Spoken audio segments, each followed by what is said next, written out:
이제 하나님께서 저희에게 주시는 말씀은 마가복음 10장 13절에서 16절까지의 말씀입니다. 마가복음 10장입니다. 13절에서 16절까지의 말씀입니다. 자, 찾으셨으면 앞에 자막을 보셔도 되겠습니다. 제가 읽겠습니다. 사람들이 예수께서 만져주심을 바라고 어린아이들을 데리고 오매 제자들이 꾸짖거늘 예수께서 보시고 노하시어 이르시되 어린아이들이 내게 오는 것을 용납하고 금하지 말라. 하나님의 나라가 이런 자의 것이니라. 내가 진실로 너희에게 이르노니 누구든지 하나님의 나라를 어린아이와 같이 받들지 않는 자는 결단코 그곳에 들어가지 못하리라 하시고 그 어린아이를 안고 그들 위에 안수하시고 축복하시니라. 할렐루야. 우리 하나님께 감사의 박수 올려드리겠습니다. 영광의 박수. 할렐루야. 오늘이 9월 1일이죠. 이제 하반기가 본격적으로 시작이 됐는데 더욱더 힘을 내어 연말까지 더욱더 성실로 먹거리를 삼고 또 하나님의 은혜 가운데로 나아가시길 주님의 이름으로 축원합니다. 잠깐 기도하겠습니다. 하나님, 오늘 우리의 마음의 문을 열어주시고 하나님 말씀의 씨앗이 뿌려지게 하실 때 하나님 그 말씀이 깊이 심겨지게 하시며 또 하나님의 마음을 헤아리며 나아가는 복된 은혜의 시간 되게 하여 주시옵소서. 감사드리며 예수님의 이름으로 기도드립니다. 아멘. 오늘 본문이 기록된 책이 마가복음입니다. 마가복음은 총 16장으로 구분이 되어 있는데 이 마가복음의 16장 중에 전반부하고 후반부를 가로짓는 장이 9장입니다. 그래서 1장부터 9장까지는 북부 갈릴리 지역을 중심으로 예수님의 사역이 진행이 되고요. 이 9장의 변화산 사건을 뒤로 하고서 이제 남쪽 유대 지방, 특별히 예루살렘을 향하여 또 갈릴리 언덕, 그 십자가를 지기 위해서 올라가시는 예수님의 모습이 기록되고 있습니다. 오늘 말씀은 바로 예수님께서 이처럼 남쪽 유다 지역으로 이동하는 가운데 벌어진 일을 기록하고 있는데요. 오늘 본문 사건을 요약을 하면요, 유대 지역으로 돌아오신 예수님을 보고자 많은 사람들이 몰려들게 됩니다.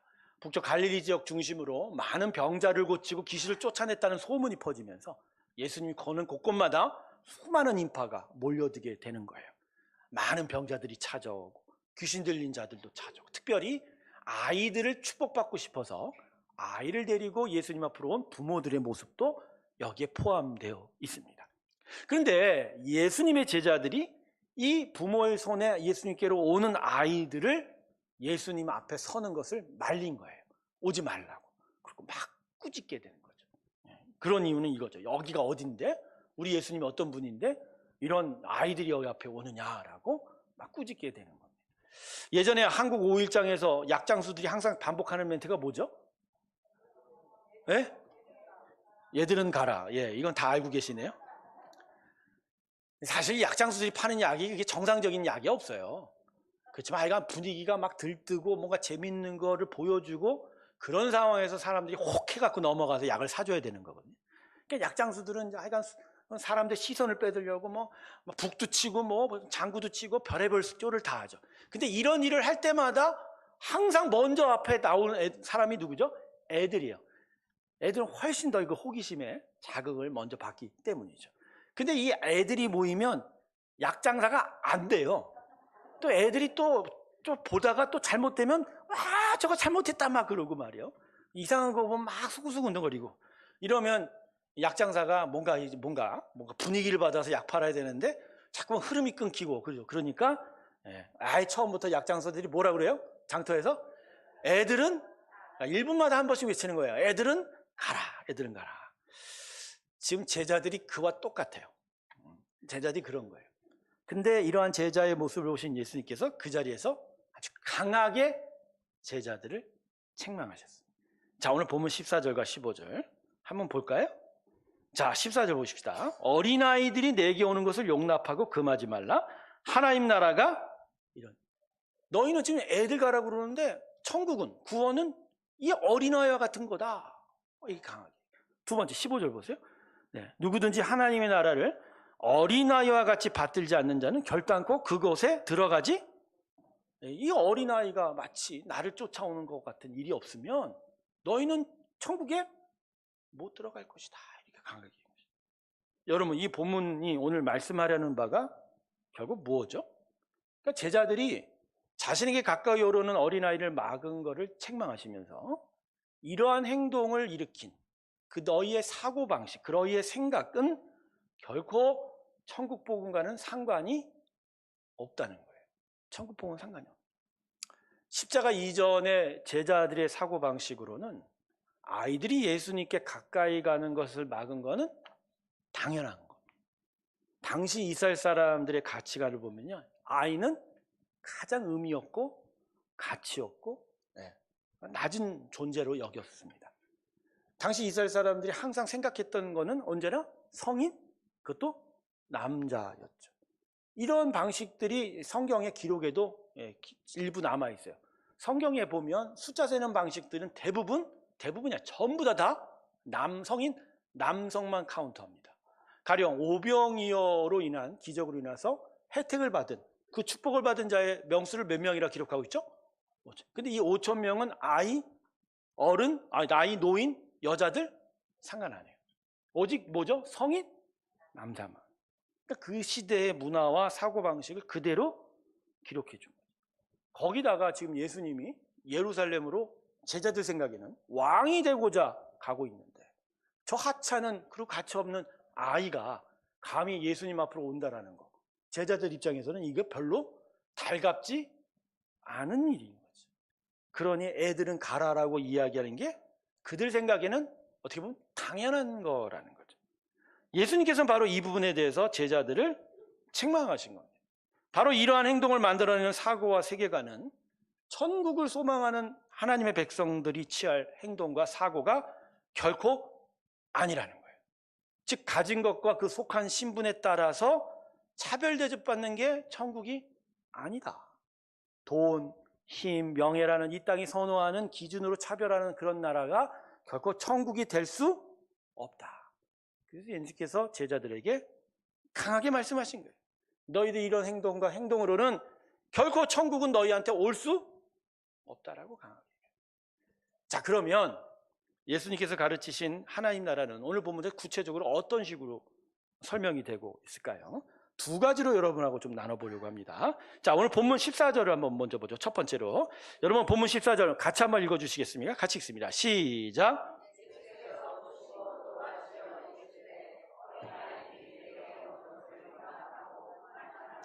하나님 나라가 이런 자의, 분명히 지금 하나님 나라는 이런 자의 것이라고 얘기했죠. 여기서 이런 자는 곧 전부분의 어린 아이야. 그러니까 어린아이가 바로 천국의 대상이다. 이렇게 얘기하는 거죠. 여러분, 이 이야기는 결국 뭘까요? 지금 제자들이 가장 예수님과 부딪히는 부분은 하나님이 생각하시는 천국의 대상과 다른 식의 계산으로 천국의 소유자가 누구인지를 생각하고 있는 거예요. 즉 어린아이와 같이 낮고 미천한 자는 천국을 받을 수 없다라고 이야기합니다. 여러분, 이 예수님의 이 말씀은요, 우리가 가지고 있는 마치 어떤 기본적인 선입관과 세계관들을 부정하는 거예요. 가령 너희가 생각하기에 아이와 같이 가치가 없는 자여도 하나님 나라는 오히려 그들은 소유할 수 있다라고 이야기하면서 우리가 일반적으로 생각하는 그 기준으로는 결코 천국에 대한 구원을 성립할 수 없다라고 이야기합니다. 그럼 이 말씀이 가르치는 영적 교훈이 뭔가? 그건 우리가 우리의 이익을 위하여 구별하고 차별하고 분리시키는 행동과 사고는 천국의 관점이 아니라는 거예요. 자, 아담 이후로 인간의 세상은 먼저 차지하고 누리기 위해서 각종 계층과 계급을 만들어 놓은 세상입니다. 처음엔 힘으로 빼앗았죠. 근데 나중에는 힘으로 하니까 또 힘으로 덤벼든단 말이야. 그러니까 그때는 어떻게 하죠? 아예 운명이다. 너는 이렇게 살아야 된다라는 순응하기 위해서 각종 차별과 구별의 분리를 시도하게 되는 거죠. 그리고 이런 구별 속에서 결국 자신이 속한 배경 속에서 사람은 길들여지기 시작하고 아예 그런 상황 속에서 자신이 갖고 있는 배경 안에서 묶여있게 살게 됩니다. 천국 복음은 바로 이런 점에서 진짜 진정한 자유를 이 땅에 선포한 겁니다. 예, 천국 복음이 결국은 천국 복음이 선포됐을 때 많은 어렵고 가난한 자들이 이 복음에 열광한 이유가 바로 이 부분 때문이에요. 살아가는 그 모든 굴레와 모든 매여 있는 것으로부터 완전히 자유케 되는 겁니다. 우리 한국에도 이시 왕조가 한 500년 지속이 되었지만 조선조가 성리학이 시대지 않습니까? 성리학은 바로 이런 계층을 만들어내는 구조입니다. 예, 왕이란 계급, 귀족이란 계급, 그 밑에 평민과 노예 계층을 만들어서 그들 대다수의 성민과 노예 계급을 통해서 그 지배 계층이 그 나라를 다스리게 되는 거죠. 근데 이 계층 간에 이 수직 이동이 안 돼요. 안 되는 거예요. 근데 그 논리를 뭐로 규정 짓습니까? 충이라는, 효라는, 또 인이라는 교재로. 제가 미국 유학 가서 처음 배운 과목이 이 콩푸이즘이라고 해서 이 공자로 대칭되는 유교의 논리가 어떻게 복음과 다른 부분에 대해서 처음 본 거예요. 바로 그 말이 맞아요. 자꾸만 굴레를 만들고 계층을 만들어서 거기서부터 헤어나오지 못하게 만드는 일이 생긴다라는 거죠. 여러분, 이러한 것이 바로 일반적인 세상의 시각이라는. 가령 여러분 호텔 가면 뭐 의리의리한 비싼 어떤 음식점에 가면 대부분 어떤 좀 위화감을 느낄 때가 있어요. 가령 대부분 어떠해요? 돈이 많거나 높은 사람을 대접을 하려고 그러고 아닌 사람들은. 제가 이번에 휴가를 갔는데 제가 이제 뭐 교회에서 몰고 다니는 차가 흰색 스타렉스지 않습니까? 물론 갈 때는 이제 그 교회 마크는 띄고 다녀요. 근데 그게 뭐 어디 가서 뭐 교회 하는 소리 듣기 싫어서 그렇지만 뭐 그렇다고 해서 그것을 제가 뭐 비하하는 건 아니지만, 그런데도 불구하고 사람들이 차의 종류나 외제차나 수입차나 어느 정도의 차에 따라서 어떤 식으로 생각해요? 대접하는 얼굴 눈빛이 달라지는 거예요. 바로 이거예요. 그러니까 결국 그래서 세상은 계속 어떻게 돌아가죠? 돈이 있으면 대접받고 그런 계획이. 근데 천국은 그렇지 않다는 거죠. 아이와 같이 가장 낮은 곳에 있어도 무가치해 보여도 들어갈 수 있는 거죠. 그러니까 예수 그리스도의 복음은 일반적인 우리의 이 세상의 생각을 깨트려 버려요. 단 하나의 기준만으로 판단하죠. 그게 뭐죠? 예수의 십자가를 고백하는 거죠. 그게 내 십자가예요. 그걸 인정하는 그 기준만으로 천국을 가냐 못 가는 거냐고 하지, 돈, 힘, 명예, 자신의 신분, 배경 전혀 상관이 없다. 그래서 천국에 들어갈 수 있는 것은 무엇보다도 진짜 하나님을 섬기느냐 아닌가로만 판단이 돼요. 마가복음 3장에 보면 예수님께서 회당에서 말씀을 가르치고 있을 때 집 나간 예수가 걱정이 돼서 어머니와 동생들이 찾아옵니다. 그 누군가 예수님한테 밖에 어머니와 동생이 찾아왔습니다 할 때 예수님이 뭐라고 말씀하신지 기억하세요? 누가 내 어머니면 내 동생이냐? 누구든지 하나님의 뜻대로 행하는 자가 내 형제요 내 어머니라. 할렐루야. 조금 이상하게 들릴 수는 있어도 세상적 가치로는 이게 뭐지?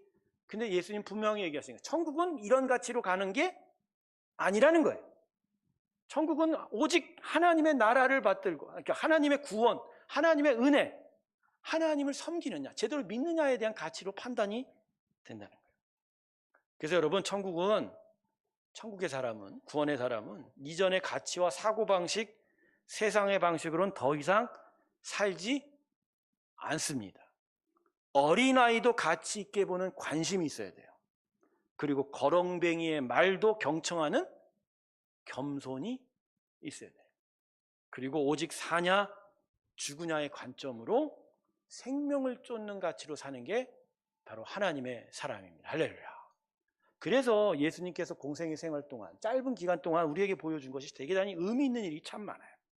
예수님 자체가 거룩한 하나님이시지만 그러나 죄인들과 같이 식사를 하셨죠. 왜 거룩하신 분이 죄인과 식사를 했죠? 그들을 영원한 생명으로 인도하고자 하는 그 가치가 중요하기 때문에. 또 예수님은 아이들을 너무너무 사랑하시고 축복하셨어요. 그게 아이들만을 향한 얘기 아니라 세상이 그들을 무시하나 하나님은 이 작은 영혼조차도 귀하게 여기고 축복하신다는 이야기죠. 그리고 예수님은 가난한 한 이방 여인의 딸도 치료하셨어요. 가난하죠. 거기다 이방인이죠. 하지만 예수님 거기에 구애받지 않으셨어요.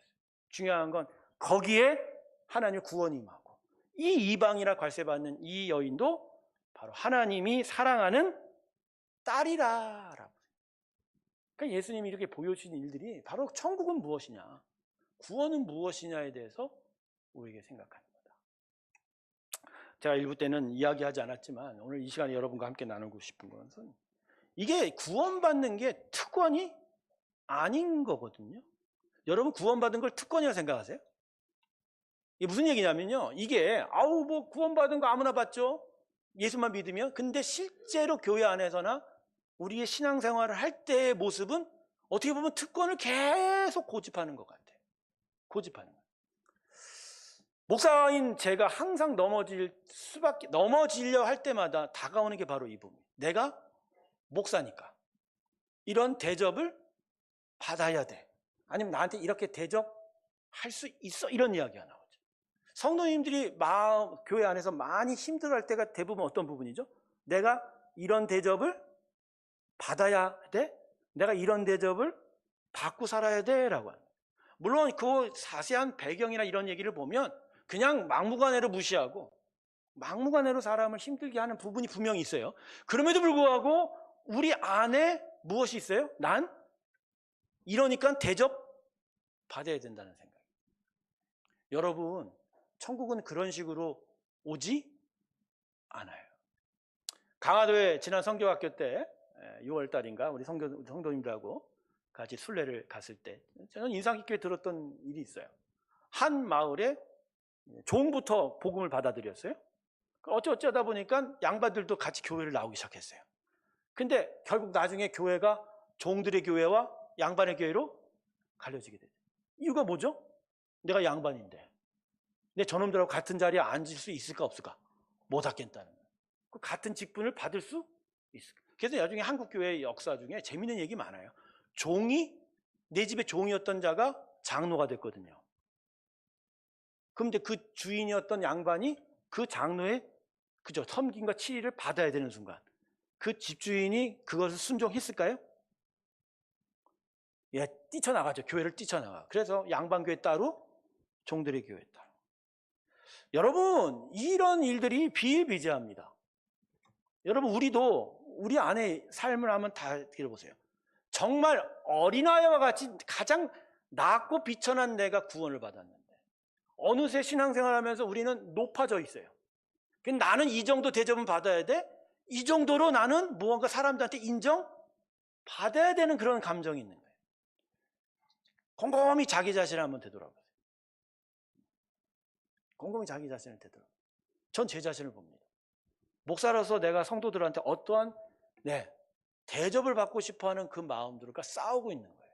싸우고 있는 거예요. 저번에 권사회에서 생일 케이크를 켜주셨잖아요. 생일 케이크 켜줬어요. 근데 공교롭게도 그날 한 분이 또 생신이었어요. 근데 그게 저한테 마음이 힘든 거예요. 저는 성도들한테 생일 케이크를 개인적인 자리에서 받는 거에 대해서 너무 감사한 마음이 있겠지만 그 부분이 자칫 성도들한테 목사가 특권 계층으로 인정을 받고 마치 그렇게 군림하는 식의 생각을 안 가져가기를 바라는 거예요. 교회는 천국입니다. 할렐루야. 돈과 힘과 명예로 지배당하는 것이 하나님의 은혜가 지배자는 거예요. 암만 낮고 같이 비천한 그런 존재여도 없어도 가난해도 진짜 하나님의 사랑 가운데 다 평등한 것입니다. 할렐루야. 서로가 서로를 위해 줄 수 있는 바. 근데 그런 부분들이 우리가 아직도 변하지 않는 부분들이 너무너무 많아요. 네, 우스갯소리 하나 더 해드릴까요? 예전 목사님들은 화장실도 따로 쓴 거 아시죠, 여러분? 제가 처음에 이제 목회 생활을 시작했던 그 교회는 4층에 화장실이 있어요. 3층에 교육자실이 있고 2층이 본당. 그러면 이제 모든 성도는 1층에 가서 화장실 가요. 근데 보니까 목사님은 어디로 가요? 4층으로 가요. 나중에 내 신학교 공부하면서 곰곰이 생각, 이거 왜 이렇게 화장실을 구분해 놓죠? 아니, 이런 일이 예비군 훈련 때도 있더라고요. 예비군 훈련 가면요, 장교들은 따로 화장실 달라고 그래요. 장교들 화장실 따로 만들어 달라고 합니다. 죄송한데 똥오줌 누는 데서 무슨 곳간이 그러니까 우리가 일반적으로 생각하는 세상에서의 삶의 방식은 이와 같은 거예요. 뭔가 더 많이 갖고 더 많이 얻고 그래서 대접받고 싶고 편하고 싶은 거예요. 그러나 복음은 이걸 과감하게 깨트립니다. 모든 자가 하나님 안에 다 형제 자매예요. 더 많이 갖고 더 젊어졌다고 하는 게 아닌 거예요. 그러니까 예수님이 제자들이 바로 그런 생각을 아직도 갖고 있어서 거기에 대해서 질책하는 거예요. 이 어린아이와 같이 그 낮고 천한 자도 받아들이는 게 천국인데 너희는 어디서 벌써? 벌써 그들은 예수님 밑에서 서로가 크고 높은 자리 차지하려고 싸고 있었으니 당연한 이 모습이 생기게 된 거죠. 저는 그래서요, 천국을 소유했다고 믿는 자는 이 로마서 12장 2절 말씀이 마음속에 새겨져야 됩니다. 우리 자막 한번 볼까요? 로마서 12장 말씀 한번 보죠. 자, 우리 같이 한번 읽습니다. 시작. 아니.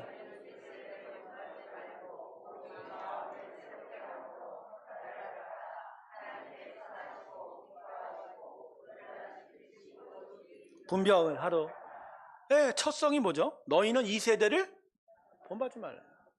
그건 우리가 일반적으로 갖고 있는 세상의 가르침과 사고방식은 결코 천국과 합당하지 않는 거예요. 그거 다 버려야 되고 쓸데없다. 다 깨트려야 된다. 두 번째가 뭐죠? 마음을 새롭게 하고. 이거 십자가 얘기인데 이 십자가 예수와 함께 죽으면서 이전에 나의 생각은 다 죽은 거예요. 그리고 새롭게 복음이 주는 성령이 가르치는 새로운 생각 안에서 우리가 변화받아야 돼요. 그럼 변화 속에서 결국 마지막에 뭐죠? 하나님의 선하시고 기뻐하고 온전한 뜻이 무엇인지 분별하도록 해라. 하나님의 뜻을 쫓아가는 그런 일들. 그게 바로 우리의 삶이다. 저는 그래서 여러분에게 이렇게 말씀드립니다. 구원의 삶은 결국 변화가 동반되어야 되는 거예요. 변화 없이는 천국을 이룰 수 무엇보다도 이전의 세상 생각과는 완전히 절연해야 되는 부분이 있는 거죠. 자, 두 번째로 한번 보겠습니다. 본문 15절 보죠.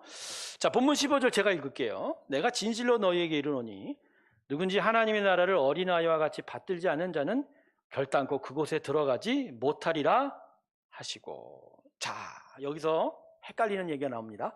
어린아이와 같이 받들지 않는 자는 천국을 얻지 못한다라는 거예요. 여러분, 이 말씀의 의미가 뭘까요? 많은 신학자들이 이 부분에 대해서 아이의 심성에 대해서 언급합니다. 어린아이의 심성이 되어야 천국이 임한다. 아이와 같이 맑고 순전해야 된다. 착해야 된다. 뭐 이렇게 순수해야 된다. 이런 식으로 가르치고 있는데, 근데 저는 그건 틀렸다고 생각합니다. 왜냐하면 애들이 얼마나 영악합니까? 아시죠? 애들 길러보시면 더 잘할 거 아니에요. 애기들이 착하게만 합니까? 절대 그렇지 않다는 거예요. 물론 우리 어른들보다 착하죠. 하지만 어른들의 눈 돌릴 사이에 개들이 어떤 짓 하는지는 그거는 진짜 CCTV 보고 알아야 돼요.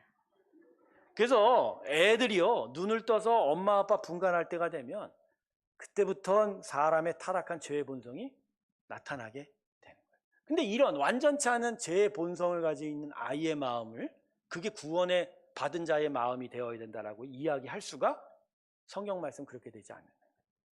그게 아니고요. 바로 어린아이에게 나타나는 하나의 모습이 바로 구원을 받은 자의 모습이어야 된다. 이렇게 얘기하는 거예요. 저는 그래서 오늘 본문을 이해할 때 오늘 본문 다음 말씀에 등장하는 한 사람과 비교해 봅니다. 여러분, 오늘 본문 다음에 누가 나오죠? 한 젊은 부자 간원이라고 합니다. 누가복음과 마태복음을 보면 이 사람은 모든 율법을 잘 지켰다고 하는 자였어요. 그러고 나서 예수님께 나와서 내가 영생을 구하니 영생을 얻을 수 있는 길을 가르쳐 달라고 합니다. 자, 겉보기엔 말로는 되게 완전해 보이는 것 같죠? 근데 예수님이 이 부자 간원에게 뭐라고 얘기합니까? 너 있는 걸 다 팔아. 가난한 자에게 다 주라고 하죠. 그러니까 이 부자 간원이 어떻게 했어요? 슬픈 기색을 띠고 근심하며 떠나갔던 거예요. 근데 오늘 본문의 어린아이와 이 젊은 부자 간원을 한번 생각 비교해 봅시다. 오늘 본문에서는 어린아이는 어떤 조건도 안 붙여요. 그냥 어린아이와 같으면 천국이 임한다고 얘기합니다. 근데 이 젊은 부자 간원에게는 율법도 잘 지켰는데, 그죠? 영생도 구하고 있는 그런 모습인데도 불구하고 예수님은 뭐라고 그러죠? 너 소유 다 팔아 가난한 자한테 줘야 천국을 얻을 것이다 라고. 그럼 왜 이런 비교가 있냐? 그건 어린아이에게 발견되는 바로 그 10년과 인생에 하나님이 함께 계실 수 있는 자리에 문제가 있다는 거예요. 어린아이는 기본적으로 약하고 부족하기 때문에 항상 부모에 대한 기대, 의지가 있죠. 언제나 부모를 기다리고 부모에게 요청하고 부모를 믿고 의지합니다.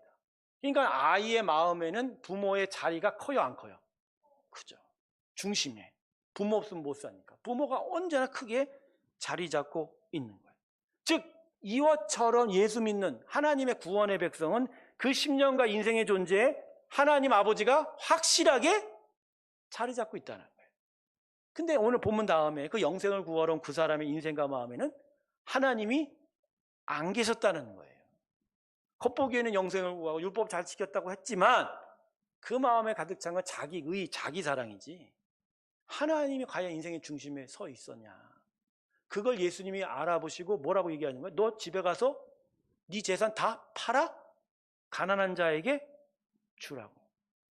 예수님이 그 마음을 아니까 네 인생의 주인이 누구냐. 그러니까 그 사람은 주인이 하나님이 아니라 누구였어요?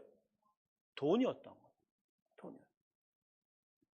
그래서 여러분 본문 15절은 아이와 같이 부모를 마음의 중심에 두는 일이 없으면 천국을 소유할 수 없다는 거예요. 이게 너무 아주 중요한 얘기가. 아무리 율법 잘 지켜도 아무리 큰 일을 많이 해도 하나님은 당신이 그 인생의 중심, 심령의 중심에 없으면 천국을 줄 수 없다. 여러분 그래서 이게 이제 주인 문제 때문에 성경에 예수님이 분명하게 주인에 대해서 분명히 가르쳐주셨습니다. 하나님과 재물은 동시에 섬길 수 없다라는 이 주인 문제거든요. 이제 여러분 이제 내가 돈 얘기를 하니까 또 마음에 긴장하시는 분들이 있는데 저는 태어나서 지금까지 교회에서 헌금 내라는 설교를 단 한 차례도 해본 적이 없어요. 근데 제가 교회에서 헌금 설교를 할 예정입니다.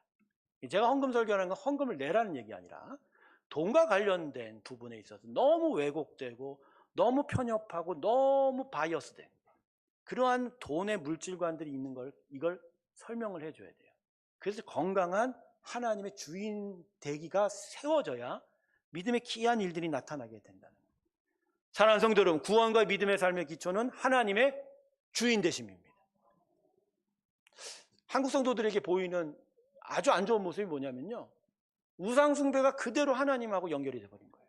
이전에 내가 복을 받기 위해서 어느 우상을 숨겼는데 복음을 듣고 교회로 오다 보니까 그 우상 자리에 누가 들어가기 시작했어요? 하나님. 근데 이 구조가 아니라는 거예요. 내가 하나님을 섬기면 복을 받는다는 구조가 복음이 아니에요. 예수 그리스도는 그러한 모든 우상 숭배는 십자가와 함께 못 박힌 거예요. 그리고 예수 그리스도의 복음이 내 안에 들어와 내가 하나님의 자녀가 되면 이제는 하나님이 나의 인생에 뭐가 돼요? 주인이 돼요.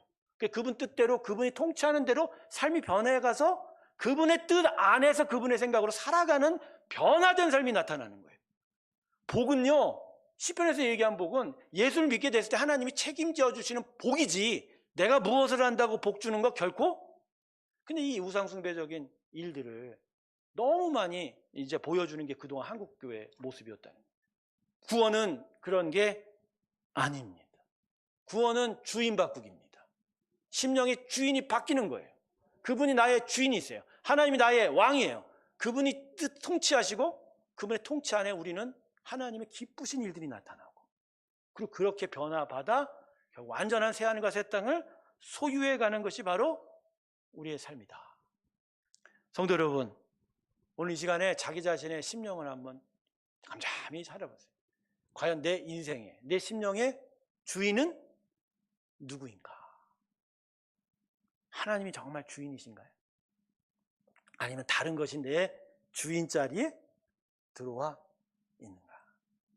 여러분, 아이와 같이 그 부모에 대한 자리를 크게 갖고 있는 것이 하나님의 사랑이에요. 그렇지 않고 외향적으로는 이것저것을 다 하는 것 같지만 그 인생의 자리에 하나님이 자리 잡지 않고 있다면 우리에게는 결단코 천국이 임할 수가 없을 것입니다. 말씀을 정리하겠습니다. 우리는 어린아이도 영접하시는 하나님의 은혜로 구원을 받은 겁니다. 그래서 이 세상과 사물과 사건을 보는 시각과 생각은 우리가 받은 구원의 은혜 위에서 하나님의 은혜의 시각으로 변해야 되는 거예요. 세상에 살듯이 그냥 어떤 힘을 얻고 능력을 얻고 많은 것을 누린, 그리고 그 배경이 무언가에 눈길이 가는 게 아니에요. 이제 우리가 보는 시각은 다른 거예요. 과연 저 사람에게 하나님의 은혜가 있는지 없는지에 대한 관심, 그리고 어떤 벌어진 일들이 과연 하나님의 생명과 부합되는지 안 되는지, 그리고 그러한 일들 속에서 나는 진짜 하나님의 기쁨을 위해서, 하나님의 통치를 위해서 제대로 살아가고 있는지를 살펴보면서 거기에 대한 답을 찾고 뜻을 분별해가면서 믿음의 삶을 살아가게 되는 것이죠. 우리의 심령 안에는 세상의 약육강식의 시각과 죄된 본선적인 시선이 깊이 뿌려진 되어 있어요. 이것들 계속 깨트리고 끊어내고 그것 위에 하나님의 새로운 나라의 일들, 세계관과 사고방식들을 계속 세워져 가는 거예요. 이러한 변화가 바로 참된 천국을 소유한 자에서 나타나는 일이 될 것입니다. 또한 천국은 그 백성의 마음에 하나님께서 주인이 되시는 겁니다. 하나님이 그 마음과 인생의 왕으로 자리 잡으시고 모든 사건과 일에 전적으로 다스려가는 것이 천국인 거예요. 천국은 그냥 죽은 다음에 가는 내세가 아닙니다. 하나님의 나라는 지금도 우리 가운데 있습니다. 할렐루야. 그분이 나에게 왕이 되어 다스려가는 거예요. 그 안에서 우리는 하나님이 함께함에 기쁨으로 살아가는 겁니다. 할렐루야. 천국이 우리 마음에 임함은 결국 하나님이 왕이시라는 거예요. 이게 바로 우리가 계속적으로 추구해야 되고 이루어가야 될 믿음의 귀한 기초가 되는 것입니다. 사랑하는 새롭게 성도 여러분, 어린아이와 같으십시오. 아이와 같이 무가치한 자도 영접하시는 하나님의 마음을 쫓는 자가 천국을 소유합니다. 성도 여러분, 어린아이와 같으십시오. 아이와 같이 부모를 크게 의지하는 듯이 하나님을 전적으로 의지하십시오. 천국은 여러분 안에 들어와 있고 천국의 기쁨이 여러분의 것이 될 줄로 믿습니다. 이 귀한 은혜가 저와 여러분 가운데 함께하길 주님의 이름으로 축원합니다. 기도하겠습니다. 하반기를 시작하는 오늘 첫 주일, 어린아이와 같아야 천국을 얻을 것이라는 말씀을 함께 배웠습니다. 하반기를 살아가는 저희의 삶 속에 하나님 귀한 교훈을 주셔서 감사합니다.